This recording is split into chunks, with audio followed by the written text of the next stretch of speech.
दर्शकवृन्द नमस्कार। केन्द्रबिन्दु टक शोमा म कमला अर्याल उपस्थित भएकी छु। यति बेला नेपाल उद्योग वाणिज्य महासंघको निर्वाचनले निजी क्षेत्र निकै तातेको छ। विधान अनुसार महासंघको नेतृत्व हालका वरिष्ठ उपाध्यक्ष शेखर गोल्छाले गर्दैछन्। वरिष्ठ उपाध्यक्षका लागि उपाध्यक्ष द्वय किशोर प्रधान र व्यवसायी चन्द्र ढकालको महाभिडन्त हुँदैछ।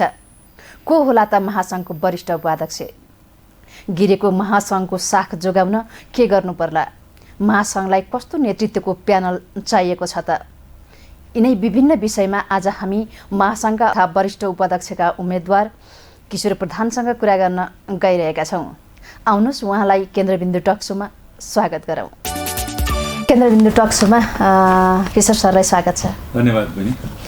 उद्योग वाणिज्य महासंघको चुनाव नजिकै नै छ। कतिको लागि छ चुनाव? चुनाव त अब लागिसक्यो। चुनावको त अब 1 महिना पनि छैन। त्यसैले सबै साथीहरू चुनावमा हुमिसक्नु भएछ। हाम्रो सबै सदस्य साथीहरूदेखि लिएर पदाधिकारी साथीहरू सब दैनिक हामी चाहिँ क्रियाकलापमा छौँ, दैनिक हामी सम्पर्कमा छौँ। सबैसँग हाम्रो चुनावको लागि हामी भोट माग्दै हिँडेका छौँ।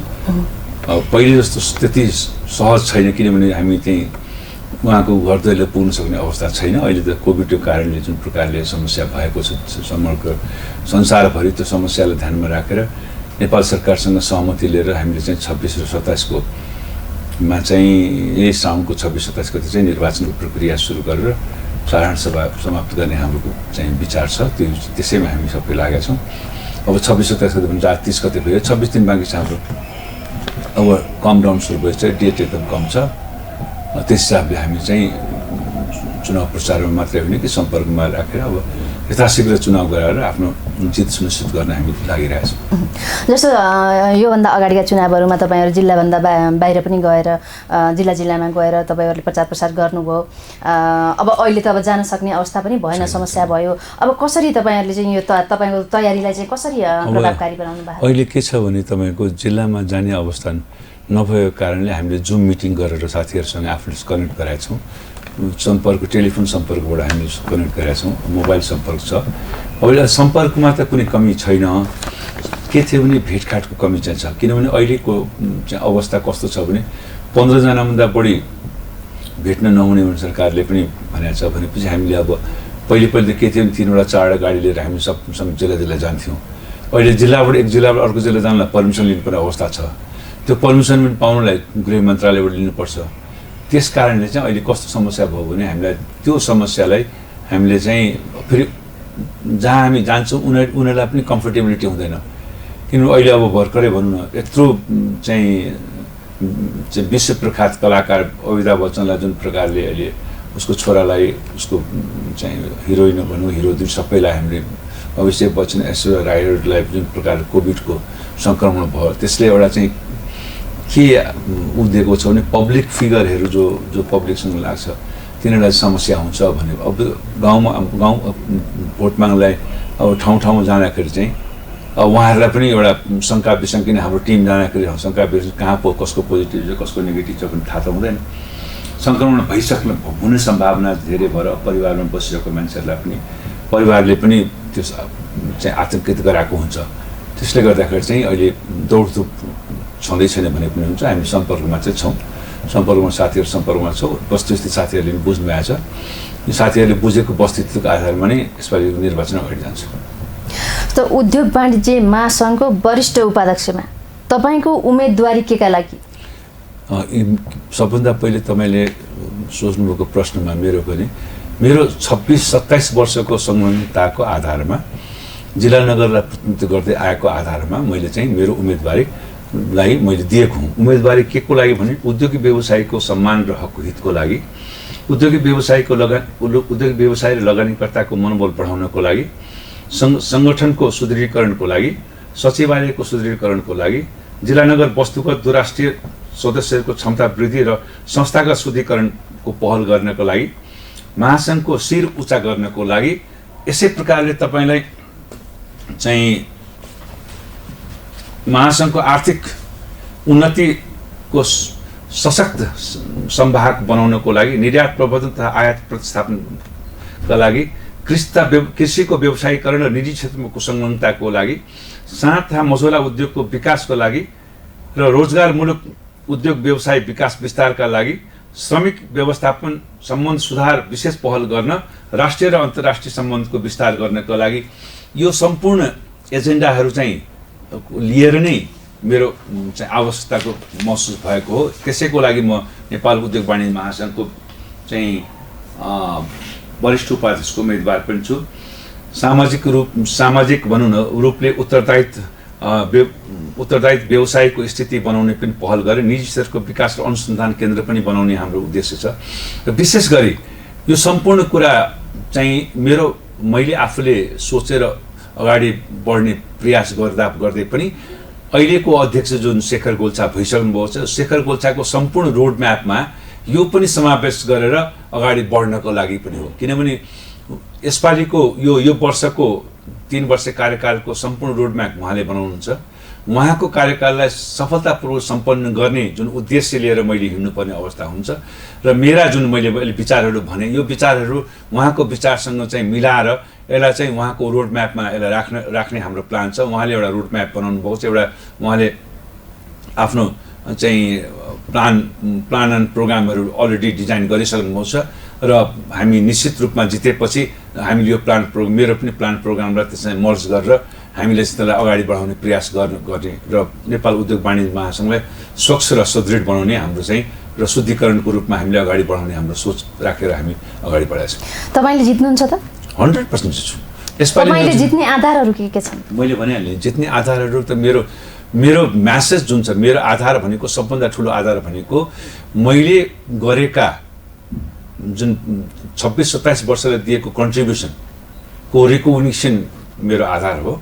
मैले जिल्ला नगरदेखि वस्तुगत र एसोसिएटलाई गरेका सेवा मेरो आधार हो र मित्रताको जुन एउटा गाँठो जुन मैले बनाएको छु नेपाल उद्योग वाणिज्य महासङ्घका सम्पूर्ण चाहिँ क्षेत्रमा वस्तुगत एसोसिएट र जिल्लामा त्यो नै मेरो लागि सबभन्दा ठुलो आधार हो। र मेरो आधार मेरो परिवारको संलग्नता हो, उहाँहरूले दिएको एउटा शक्ति पनि हो। मेरो चाहिँ अभिन्न टिमहरू जो हुन्छ टिम मेरो हो। एउटा चाहिँ शेखर गोल्छाको नेतृत्वले मलाई नै आफ्नो टिममा राखेर अगाडि बढाउनु भएको त्यो पनि ठुलो आधार हो भने अहिलेको अध्यक्ष जो भवानी राणा हुनुहुन्छ उहाँले पनि मलाई समर्थन गरेको ठुलो आधार हो। र पूर्व अध्यक्ष सबैले जुन प्रकारले मलाई एकल रूपले मलाई समर्थन गर्नुभएको छ त्यो मेरो जितको सुनिश्चित आधार मैले ठानेको छु र विश्वास राख्नुहोस् मैले जितेर देखाउँछु। किनभने मलाई मन पराउने साथीहरूले यो विश्वास दिलाउनु भएको छ यसपल्टको जित सुनिश्चित तपाईँकै हो भनेर। त्यस्तै मेरो आधार। तपाईँका प्रतिस्पर्धी पनि त शक्तिशाली हुनुहुन्छ नि? शक्तिशाली हुनुहुन्छ। मैले उहाँलाई शक्तिशाली हुनु न भनेर सबै प्रतिस्पर्धी शक्तिशाली हुनुहुन्छ। प्रतिस्पर्धीलाई हामीले चाहिँ आँकेको तर उहाँको चाहिँ अनुभवको धेरै कमी छ। उहाँलाई अहिले नेपाल उद्योग वाणिज्य महासङ्घमा जम्मा तेस्रो कार्यकाल हो र मैले तपाईँको झन्डै 9वटा कार्यकाल बिताइसकेको छु। त मेरो अनुभव र उहाँको अनुभवमा धेरै फरक छ। त्यो नै उहाँको कमजोरी हुन्छ र मलाई लाग्छ साथीहरूले त्यसको मूल्याङ्कन पनि गर्नुहुन्छ। अरू चिजमा धेरै कुछ चिजमा शक्तिशाली हुनुहुन्छ होला तर अनुभवमा र चाहिँ दक्षतामा चाहिँ उहाँ मभन्दा धेरै चाहिँ कम अनुभव भएको व्यक्ति हुनुहुन्छ जसले गर्दाखेरि उहाँलाई अनुभव लिएर बिस्तारै किनभने एक क्लास नपढिकन 10 क्लासको जाँच दिनु उचित हुँदैन। उहाँले 1 क्लासदेखि 9 क्लाससम्म पढेर 10 क्लास जाँच दिएको भए उहाँ पनि त्यतिकै सक्षम हुनुहुन्थ्यो होला। उहाँले के गर्नु भने अहिले 1 क्लास भर्खर पास गर्नु खोज्नु भएको छ, उहाँ 10 क्लासको जाँच दिने तयारीमा हुनुहुन्छ र 10 क्लासमा जाँच दिनेपछि उहाँ फेल हुनुहुन्छ। त त्यो हो उहाँ कमजोरी। उहाँसँग अरू शक्ति होला, बलवान हुनुहुन्छ होला, उहाँ शक्तिमान हुनुहुन्छ होला, उहाँ मलाई चाहिँ के अरे मभन्दा 100 किलो वजन बढी होला, त्यो उहाँ आफ्नो ठाउँमा छ। त्यसलाई बलवान भनिँदैन। बलवान भनिन्छ बुद्धिको खेललाई, अनुभवको खेललाई, त्यसलाई चाहिँ शक्तिशाली भनिन्छ। जिउ हेरेर पैसा हेरेर अथवा अरू चाहिँ इन्फ्लुएन्स हेरेर शक्तिशाली हुँदैन। शक्तिशाली भनेको के हो भने अनुभवको आधार हो र उहाँको बौद्धिक आधारबाट शक्तिशाली भन्ने चलन छ। त्यो शक्तिशालीको रूपमा उहाँ म जति हुनुहुन्छ तर म जति हुनुहुन्न। उहाँ हुँदै हुनुहुन्न भन्न सकेको होइन तर म जति हुनुहुन्न। मलाई विश्वास छ उहाँले यो कुरा मनन गर्नुभएको छ। त्यस कारणले उहाँले चाहिँ उहाँको रेस चाहिँ धेरै पछाडि छ भन्ने कुरा मलाई अनुभव भएको छ। तपाईँले चुनाव जितेपछि उद्योग वाणिज्य महासङ्घका लागि के काम गर्नुहुन्छ? मैले भनिहालेँ अघि मैले तपाईँलाई भनेका सम्पूर्ण कुराहरू मैले चुनाव जितेपछि सुदृढीकरण गर्नेदेखि लिएर व्यवस्थित गर्नेदेखि लिएर उद्योग वाणिज्य मैले जितेपछि गर्ने काम भनेको नेपाल उद्योग वाणिज्य महासङ्घको निर्वाचित अध्यक्ष जो हुनुहुन्छ उहाँको निर्देशन, उहाँको कार्यकालको सबै चाहिँ म्यान्डेट, उहाँको कार्यदिशा, उहाँले बनाएका मौजुदा योजनाहरू, उहाँले दूरदर्शन उहाँले के अरे खिच्नुभएको रेखाहरूलाई मैले हुबहु मेरो पनि आफ्नो विचार राख्दै र सबै साथीहरू हाम्रो पदाधिकारी केन्द्रीय समितिका सम्पूर्ण साथीहरूको विचार राख्दै हामी नेपाल उद्योग वाणिज्य महासङ्घको छविलाई सबभन्दा पहिले उच्च गर्ने र हाम्रो सम्मान बढाउने काम चाहिँ हामी गर्छौँ। जस्तो योभन्दा अगाडिको चुनावमा तपाईँले शेखर गोल्छासँग हार्नुभयो, के कमी थियो त्यति बेला तपाईँसँग र अहिले चाहिँ त्यो कमी चाहिँ कसरी फुलफिल गर्नुभयो? अब हेर्नुहोस् के छ भने कमी मैले तपाईँलाई कमी कमजोरी भन्दाखेरि के थियो भने उहाँको पारिवारिक दृष्टि एउटा चाहिँ पृष्ठभूमिलाई अगर हेर्नुहुन्छ भने उहाँको पुर्खाले नेपालको सबभन्दा पहिले उद्योग लगाउनु भएको व्यक्तिको रूपमा उहाँ प्रतिष्ठित हुनुहुन्थ्यो। सायद त्यो चिज मसँग थिएन, जसको परिणाममा उहाँले सबैले उहाँलाई सम्मान गर्यो। तर अहिलेको दृष्टिकोणमा हेर्नुहुन्छ भने मेरो संलग्नता जुन हिसाबले मैले सुरु गरेको समय उद्योगको समयको सुरु र उहाँले उद्योग लगाउनुको सुरुमा धेरै फरक छ। मैले आजभन्दा 40-42 वर्ष चाहिँ अगाडि मैले जुन चाहिँ उद्योगहरू स्थापना गरेँ उहाँले सुरु गरेको मलाई लाग्छ 10 वर्ष भयो होला, 10-12 वर्ष भयो होला। त्यस कारणले म उहाँभन्दा अगाडि छु उद्योग र व्यापारको क्षेत्रमा। त्यसैले मेरो आधार त्यो आधारले चाहिँ म उहाँभन्दा धेरै बलियो पनि छु र त्यति बेला म हार्ने कारण पनि त्यही थियो कि उहाँको आधार उद्योग व्यवसायको जड उहाँको धेरै मजबुत थियो, उहाँ पुरानो हुनुहुन्थ्यो र उहाँले जित्नुभयो। आज उहाँले नै मेरो सम्मान गरेर मेरो चाहिँ म काम गर्छु र मसँग दक्षता छ, मसँग सक्षमता छ भन्ने आधारमा उहाँले आफ्नो टिमको मलाई वरिष्ठ उपाध्यक्ष बनाउनु भएको छ। म उहाँको टिममा छु, उहाँले एनाउन्स गरेकै टिममा म खडा भएर उहाँको साथ दिनको लागि तयार भएको छु। अब यो त कुरा के हो भने जसले नेतृत्व गर्छ त्यसको टिममा उहाँको वर्ष हो नि त, उहाँको 3 वर्ष उहाँको कार्यकाल हो। उहाँको कार्यकाललाई मैले सक्षमतापूर्वक सघाउने व्यक्तिको रूपमा उहाँले मलाई एप्रुभ गरिसकेपछि अब जिल्लाको साथीहरूले उहाँलाई नेतृत्व गरिसकेपछि मलाई पनि उहाँले जिल्लाले वस्तुगत र एसोसिएटको साथीहरूले उहाँलाई साथ दिनको लागि उहाँको टिमलाई बलियो बनाउनको लागि मलाई अवश्य पनि निर्वाचित गराउनुहुन्छ। किनभने उहाँलाई चलाउनको लागि त एक माना सरकार त दिनु पर्यो नि। जसरी अहिलेको चाहिँ होल गभर्मेन्ट चाहिँ जनताले दिएको छ एउटा 2/3 मेजोरिटी, त्यसरी 2/3 मेजोरिटी दिएर चाहिँ संस्थालाई बलियो बनाउनको लागि त एकचोटि टेस्ट त गर्नु पर्यो नि। त्यो टेस्टमा चाहिँ हामी पास हुन्छौँ।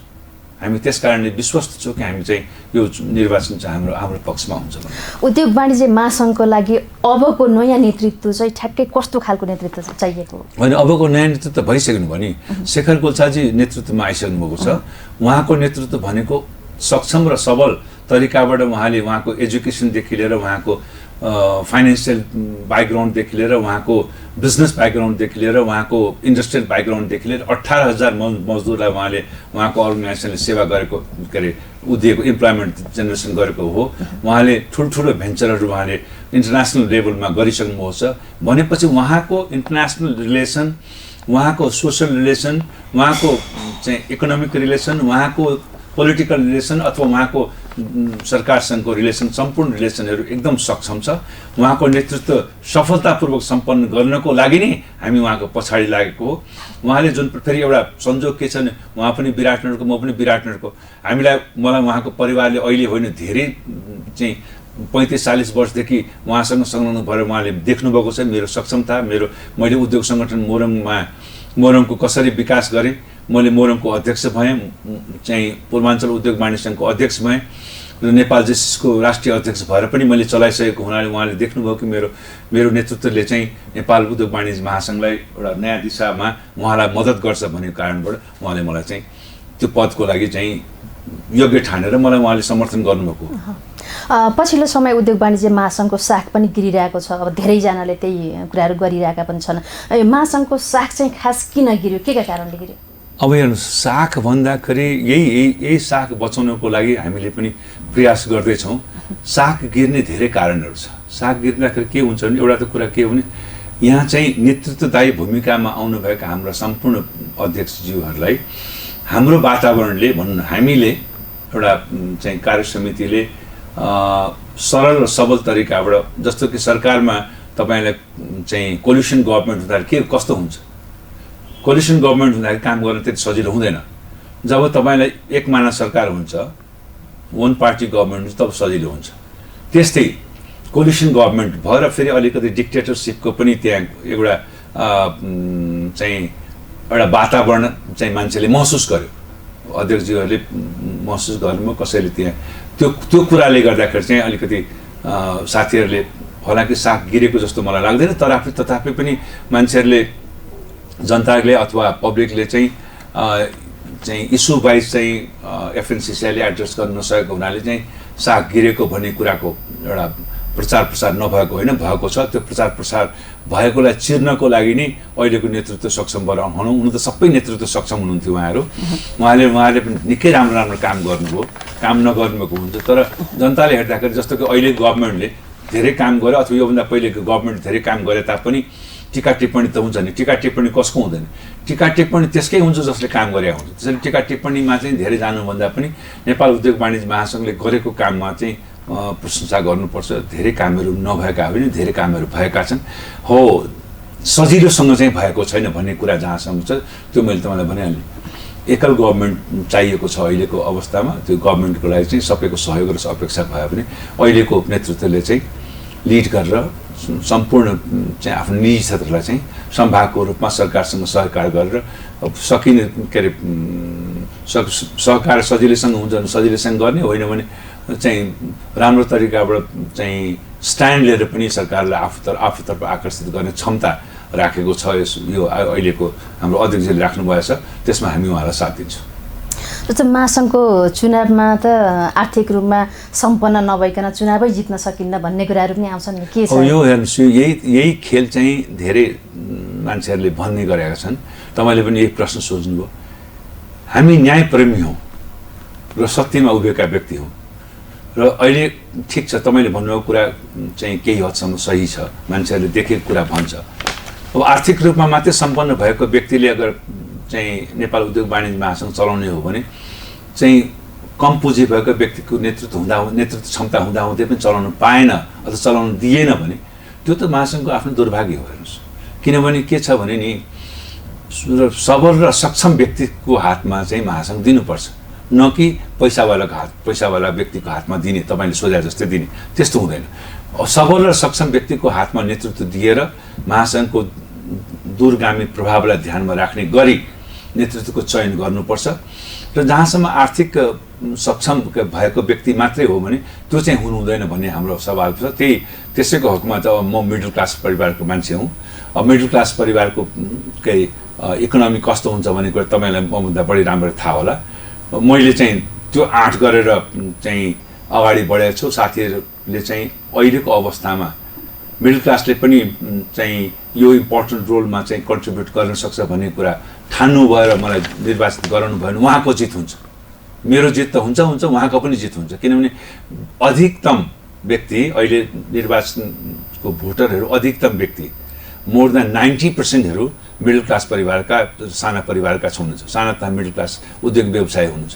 उहाँले आफ्नो नेतृत्व छाम्दाखेरि आफ्नो क्याटेगोरीको नेतृत्व छाने भने पो उहाँको दुःख बुझ्या हुन्छ त। उहाँको दुःख नबुझ्ने मान्छेलाई अगर उहाँले निर्वाचित गर्नुभयो भने उहाँको दुःखलाई कसले मलम लगाउँछ? त्यसैले यसपल्टको नेतृत्व चाहिँ उहाँले डेफिनेटली मेरो सपोर्टमा दिनुहुन्छ भन्ने कुरा मलाई थाहा छ। हालाकि म मिडल क्लास परिवारको मान्छे हुँ, मसँग त्यति सक्षमता छैन जति कि मेरो प्रतिनिधि साथीहरूसँग छ। अब त्यो आर्थिक चलखेलको केसमा चाहिँ अब जस्तो मान्छेको जस्तो शक्ति हुन्छ, मेरो शक्ति एउटा छ, उहाँको शक्ति एउटा छ। शक्तिको त विभाजन आफ्नो किसिमले हुन्छ। मेरो शक्तिलाई चाहिँ उहाँले छुन सक्नुहुन्न, उहाँको शक्तिलाई मैले छुन सकेको छैन। अब यसमा चाहिँ के अरे यसको निर्णयको अधिकार त हाम्रो चाहिँ भोटर हुनुहुन्छ। उहाँले भोटरले चाहिँ न्यायसँग निर्णय जे गर्नुहुन्छ त्यही हामीले सक्षम त्यही हुन्छ। खल्ती बलियो भएन भने त फेरि चुनाव नजितिएला नि त। खल्ती बलियो भन्दाखेरि खल्ती खाली गरेर त हिँडेको कोही पनि छैन। हेर्नुहोस्, खल्ती बलियो भन्दाखेरि तपाईँले 50 करोड पनि खल्ती बलियो हुँदैन, 10 अरब पनि खल्ती बलियो हुँदैन, 1 करोड पनि खल्ती बलियो हुन्छ। भनेपछि खल्ती बलियो भनेको चाहिँ अर्थ तपाईँले के भन्नु मलाई थाहा छैन, तर खल्ती चाहिँ कसैले पनि खाली गरेर हिँड्दैन। खल्ती आफ्नो किसिमको बलियो गरेरै हिँड्छ, त्यही बलियोमा उसले जित सुनिश्चित गरे हुन्छ। अब खल्ती बलियो भनेको सिँगै चाहिँ के अरे सम्पत्ति ल्याएर लुटाउने कुरा त आउँदैन। जति सम्पत्ति छ त्यसमा बलियो भएर ऊ हिँडाउँछ। जस्तो कि तपाईँले मलाई सोध्नुभएकोलाई विशेष गरी, किनभने तपाईँले सम्पन्न शक्तिको कुरा मसँग गर्नुभएकोले म तपाईँलाई के भन्न चाहन्छु भने हामी पनि कति कमजोर छैनौँ जुन कमजोर तरिकाबाट मान्छेले सोचेको हुन्छ।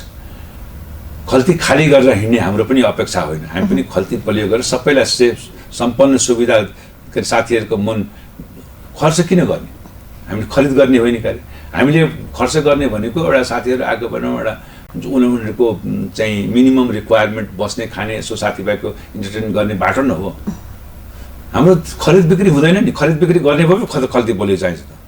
खरिद बिक्री जब हुँदैन भने हामीले खल्ती बिक्री किन गर्ने? खरिद बिक्री पनि हो, भोट खरिद बिक्री हुन्छ भन्ने त्यो सुन्नु न, त्यो तपाईँले सुन्नुभएको भ्रम हो। खल्ती त्यो हाम्रो साथीहरू त्यस्तो हुनु न। खानपिन हामी यसो रमाइलो गर्ने चाहिँ होटल बस्ने, अब 10 जना साथी बसेकोलाई यसो खानपिन गर्ने, त्यही हो खल्ती। त्यसैको लागि खल्ती चाहिएको, त्यति खल्ती चाहिँ छ। तपाईँ ढुक्क बस्नुहोस्।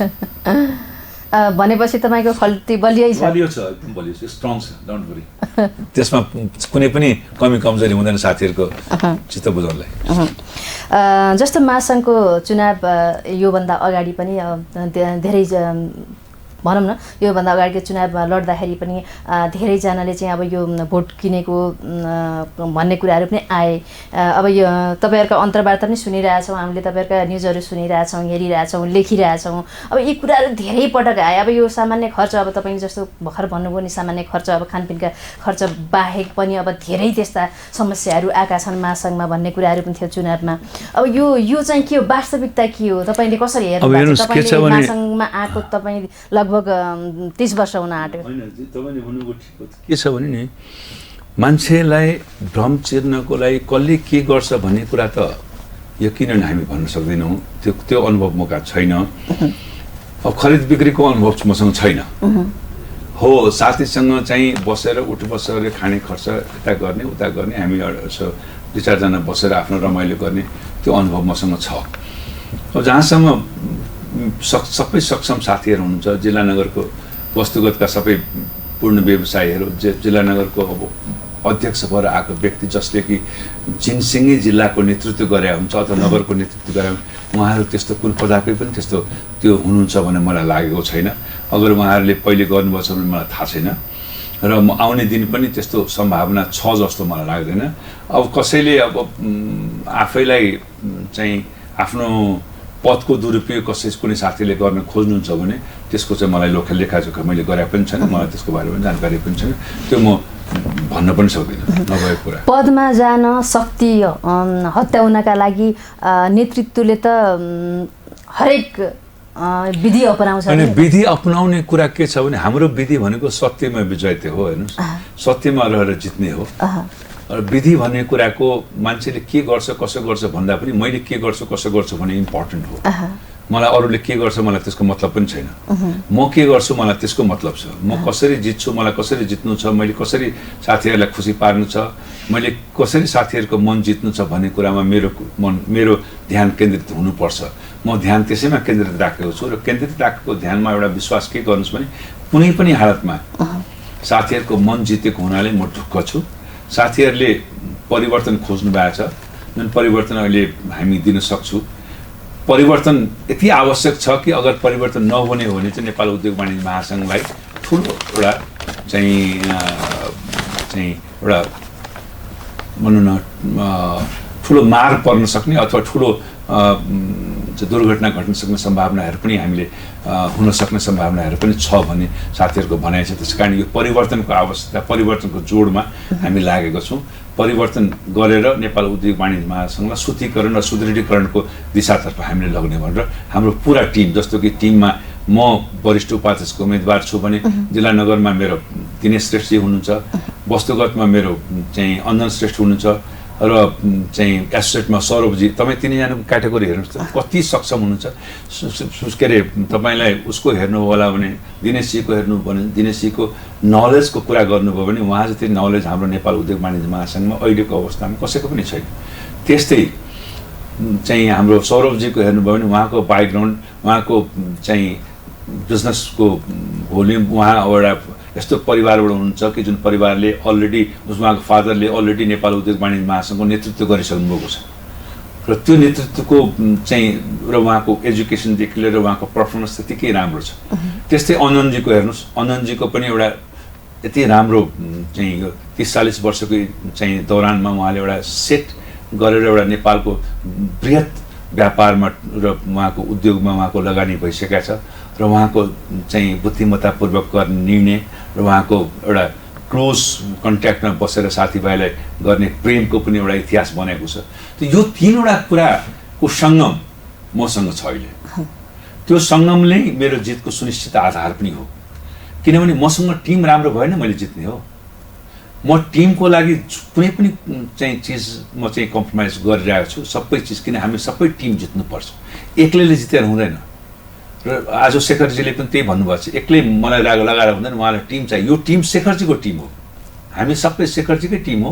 शेखरजीले चाहिँ हामीलाई इन्ट्रोड्युस गरेको टिम हो र त्यो टिमले शेखरजीलाई पूर्ण रूपले चारैजना यति चाहिँ मैले मेरो संलग्नताको मेरो अनुभवको कुराहरूले लिएर शेखरजीले चाहिँ र मेरो भाषणको कुरा मैले उहाँलाई डेडिकेसन रूपमा मेरो टाइम 18 घण्टाको टाइम मैले एफएनसिसिआईमा दिएको इतिहास पनि छ र म अहिले शेखरजीलाई भनेको बेलामा 24 आवर्समा जति बेला उहाँले बोल्नु त्यति बेला एभाइलेबल भएर नेपाल उद्योग वाणिज्य महासङ्घको सेवा गर्छु भनेर म आएको छु।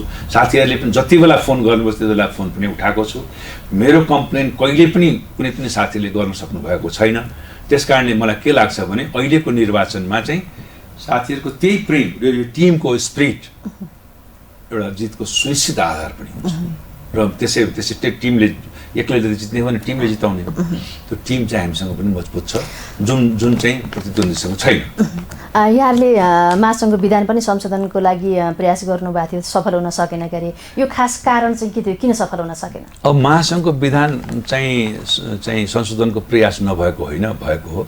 तर महासङ्घको विधान अहिले चाहिँ परिवर्तन नगर्ने भने केन्द्रीय समितिको मिटिङले निर्णय गरेपछि हाम्रो नभएको हो, अरू केही कारण अहिले चाहिँ आवश्यक छैन भनेपछि नभए।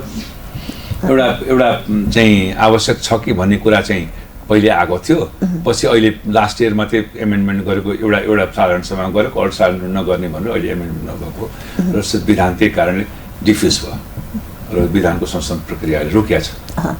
म अब अलिकति प्रसङ्ग बदल्न चाहन्छु।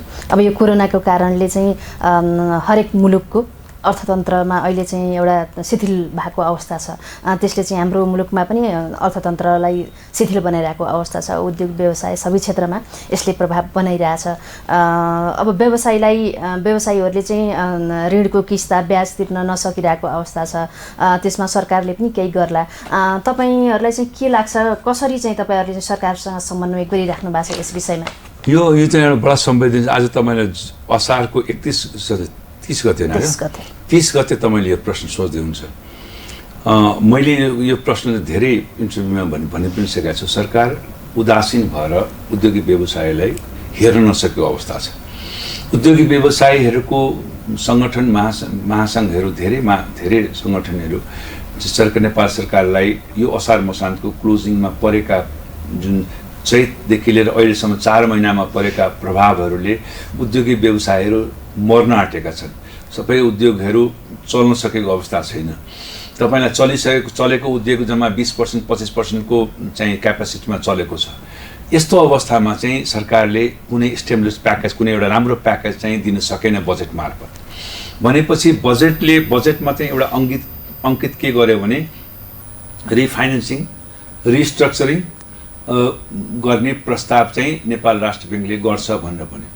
अब यहाँ एउटा कुरा बडा आश्चर्य कुरा के छ भने पहिले के हुन्थ्यो भने असारमा बजेट आउँथ्यो र साउनमा तपाईँको मोनेटरी पोलिसी आउँथ्यो। अनि त्यसले के गर्थ्यो भने त्यो दुईटालाई टाइअप गरेर चाहिँ एउटा व्यवसायलाई पर्ने मार्कालाई एड्रेस गर्ने हुन्थ्यो। यसपालि गजब के भयो भने तपाईँलाई वैशाखमा तपाईँको त ऊ आयो, बजेट आयो, वैशाखमा आएको होइन, जेठ 15 गते, जेठ 15 गते चाहिँ तपाईँको बजेट आयो। अब असार 25 गतेसम्ममा चाहिँ राष्ट्र ब्याङ्क गभर्नर साहबले चाहिँ स्टिमुलेट प्याकेज ल्याउँछु, हामी चाहिँ यो मौद्रिक नीति ल्याउँछु ताकि तपाईँलाई सबैलाई एड्रेस गर्न सजिलो हुन्थ्यो भने। अब के कारणले आएन भन्ने कुरा छ, यो चाहिँ एउटा अहिले तुरन्त यति लामो तपाईँलाई कारण भन्न चाहिँ अहिले तपाईँलाई म सक्दिनँ, किन टाइम पनि तपाईँले छैन।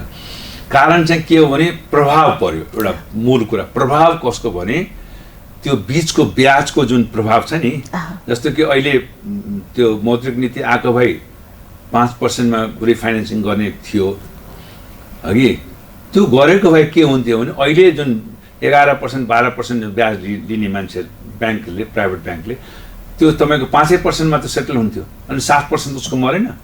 त्यो 7% को ब्याज खानको लागि ब्याङ्कहरूले, प्राइभेट ब्याङ्कहरूले यो मौद्रिक नीतिलाई आउन दिए, जसले गर्दा तपाईँको समग्र उद्योगी व्यवसायहरू आज पीडामा छ। भनौँ यति दर्दनाक पीडामा छ नेपालका सबै, हाम्रो नेपालका पूर्व मेचदेखि पश्चिम महाकालीसम्मका सम्पूर्ण उद्योग व्यवसायहरू। यसको चाहिँ भन्न प्रत्येक दिन अहिले त अब चाहिँ लास्ट डेट भइसक्यो, मान्छेहरू मरणासन अवस्थामा भइसकेका छ। कतिले अब हिजो आज चाहिँ गभर्नर साहबले चाहिँ ल हामीले जसले तिर्न सक्दैन त्यसलाई चाहिँ म टाइम दिन्छु भनेर भन्छ। यो पनि तरिका होइन, यसरी हुँदैन क्या। मान्छे मरेर तपाईँले चाहिँ इलाज गर्छु भन्नु उचित हो त?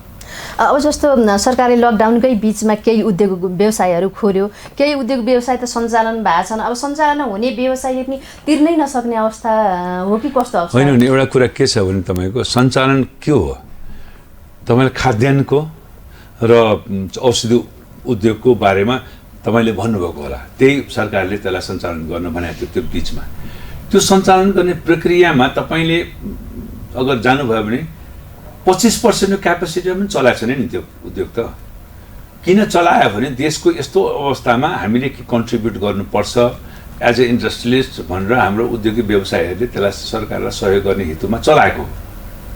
त्यसको मार के त? त्यसको मार यसको मतलब के हो भने त्यसले चाहिँ 100% तिर्नै पर्ने अथवा उसले चाहिँ सुविधा नपाउने भन्ने जुन सरकारको अहिले नीति छ, यो सरासर एक त तपाईँलाई अमृत पनि खुवाउने मर्न आँटेको देशमा, यो देशमा त त्यति अहिले त्यो उद्योगहरूले बन्द गरिदिएको के हुन्थ्यो भन्नुहोस् त? खाद्यान्न बन्द गरिदिएको, औषधि बन्द गरिदिएको के हुन्थ्यो त? त्यस्तो व्यक्तिलाई त म तपाईँ रिवार्ड गर्नुपर्छ। त्यो व्यक्ति पनिस भयो अहिले। त्यो पनिस भएको कारणबाट के हो भने अब आउने दिनहरूमा मान्छेले चलाउँदैन। हेर्नुहोस् न, सरकार कराउँदै रहेर चलाउँदैन उद्योग। किनभने तपाईँले पढेर पास गर्ने बेलामा, तपाईँ पढेर पास गर्ने बेलामा तपाईँको डिग्री छिनिदियो भने के हुन्छ? त्यही अवस्था हो। आज के हो भने नचलेको उद्योगहरूलाई चाहिँ 10% 2% को तपाईँको ऋणमा रिबेट भयो, छुट भयो, रिफाइनेन्सिङको पनि सुविधा भयो। अहिले तपाईँको चल्ने जसले देशको सेवा गर्यो, जसले रियल सेन्समा कन्ट्रिब्युट गर्यो, त्यसलाई के भयो भने तपाईँले 2% र 10% पनि छुट नदिने भयो र रिफाइनेन्सिङमा पनि धेरै प्रब्लम आउने भयो। किन उसले चलाइरहेको छ, उसले किन पाउँछ भने यसरी जुन म त के भन्छु भने सरकारको हेर्ने दृष्टिकोण। हिजो मात्रै मेरो गभर्नर साहबसँग कुरा भएको थियो यस विषयमा। उहाँले के भन्नुभयो भने त्यति बेला त उसले कमाइहाल्यो भन्नुभयो नि, कमाएको मान्छेले तिर्नु पर्दैन त भन्नुभयो। कति सजिलोसँग उहाँले भन्नुभयो, तपाईँले पनि कमाउनु भयो नि, तपाईँले पनि कमाउनु भयो नि त। तपाईँले कमाएको भन्दैमा तपाईँले सबै काम पुरा गर्नुभयो त, किन बस्नुभयो 90 दिन त तपाईँ के अरे उसमा क्वारेन्टाइनमा, घरमा किन बस्नुभयो त? तपाईँ किन आउनु भएन त भनेर सोच्ने होइन क्या। त्यसरी त्यो प्रश्नले के हुन्छ, एउटा आफ्नो आत्मग्लानि हुन्छ उद्योगी व्यवसायीको। आफूले गरेको सेवाको प्रशंसा गर्नुको सट्टामा अथवा एवार्ड पाउनुपर्ने सट्टामा उहाँले दुःख भोग्नुपर्ने अवस्था भयो, उसले अब त्यो सुविधा नपाउने। यस कारणले कस्तो भयो भने तपाईँलाई अहिले अब आउने दिनहरू चाहिँ चलाउने, जस सरकारले सहयोग मागेपछि सहयोग देलान् भन्ने कुराको विश्वास गर्नुपर्ने अवस्था हुँदैन। बरु म त भन्छु अहिलेको अहिले जसले यो बेलामा कोभिडको बेला जसले सहयोग गरेका छन्, उद्योगले चलाएको छ, उनीहरूलाई बोलाएर त वास्तवमा सरकारले एक लाइनमा राखेर एवार्ड गरेर साल्युट गर्नुपर्छ उनीहरूलाई। त्यो अवस्थामा भए पो अरूले इन्करेज हुन्छ अनि अरूले हिम्मत गर्छ चलाउन। अब त के छ भने बाबा चाहिँ नचलाएको उद्योगले चाहिँ सुविधा पाउने, चलाएको उद्योग सुविधा नपाउने भएपछि भोलि कसले किन चलाउँछ भन्नुहोस् त। जस्तो मजदुरले अहिले समस्या भएको छ, मजदुर के समस्या भएको छ भने बसेर खानेलाई पनि 100% तलब दिने रे, काम गर्नेलाई पनि चाहिँ तलब त्यतिकै भएपछि अनि काम गर्छ किन? आज त्यो विवाद छ नि, त्यसको विवाद ठुलो छ नि। बसेकोलाई 50% काम गरेर 100% दिने भनेको भाइ गर्थ्यो होला। अहिले के हो भने सरकारले सबैलाई 100% दिने निर्णय गराइदियो मन्त्री परिषदबाट। अनि बसेको मान्छेले 100% पाएपछि काम गर्नेले त 200% पाउनु पर्यो। त्यही एउटा समान व्यवहार भएपछि त्यही समान व्यवहार चाहिँ को परिभाषा चाहिँ नेपाल सरकारले बुझ्न सकेका छैन। त्यसैले सरकारले धेरै यस्ता कुराहरू छन् जुन कुरा कि उद्योगिक व्यवसायसँग सिक्नुपर्ने हुन्छ, धेरै यस्ता कुराहरू हामीले सरकारसँग सिक्नुपर्ने हुन्छ। त्यसैले सहकार र सहमतिको वातावरणबाट सरकारले हामीलाई पनि हामीले पनि उहाँलाई सहमतिबाट जानुपर्ने हाम्रो उद्देश्य हुँदाहुँदै पनि हामी धेरै कठिनाइमा परेका छौँ। धेरै कुराहरू हाम्रो चाहिँ अहिले पनि समस्याको समाधान भइरहेको छैन। त्यो समस्याको समाधान अब हामीले नयाँ नेतृत्व आएपछि अथवा मोनिट्री पोलिसीले के गर्छ हेरौँ। त्यसमा सबै सम्बोधन भयो भने त ठिकै छ, सम्बोधन भएन भने नयाँ नेतृत्व हाम्रो शेखर गोल्छाजीको नेतृत्वमा आएपछि हामी फेरि सरकारसँग त्यो जति पनि यस्ता सम्पूर्ण कुराहरू जो बाँकी भएका कुराहरूको हामी सहमत छलफल गर्छौँ। अहिले त तपाईँलाई धेरै जिल्ला नगर उद्योग वाणिज्यसँग त आन्दोलित भएको छ। वास्तवमा सबैको आफ्ना आफ्ना चाहिँ के अरे ज्ञापन पत्रहरू त्यहाँ सम्बन्धित जिल्लामा, सम्बन्धित प्रदेशमा, इभन यहाँ अर्थमन्त्रीज्यूलाई, प्रधानमन्त्रीज्यूलाई कपी पठाउने पनि छ। यो चिजलाई अगर चाहिँ यसले एड्रेस गर्न सकेन भने यसको चाहिँ परिणाम एकदमै चाहिँ सरकारले भोग्नुपर्छ जस्तो लाग्छ हामीलाई। यहाँले महत्त्वपूर्ण समय दिनुभयो हामीलाई, समयका लागि यहाँलाई धेरै धेरै धन्यवाद। थ्याङ्क यू बहिनी। म चाहिँ अब तपाईँले पनि मलाई बोलाउनु भयो यो चाहिँ इन्टरभ्यूको लागि। इन्टरभ्यूमा तपाईँको पनि जुन मलाई कल गर्नु एउटा त्यसको लागि पनि धन्यवाद दिँदै म बिदा हुन चाहन्छु। धन्यवाद। आज हामीले नेपाल उद्योग वाणिज्य महासङ्घका वरिष्ठ उपाध्यक्षका उम्मेद्वार किशोर प्रधानसँग महासङ्घको आगामी निर्वाचनमा केन्द्रित रहेर कुराकानी गर्यौं। यस्तै विभिन्न विषयमा कुराकानी लिएर पुनः आउने नै छौं। आजलाई यति नै। केन्द्रबिन्दु अनलाइन टिभी हेर्दै गर्नुहोला। नमस्कार।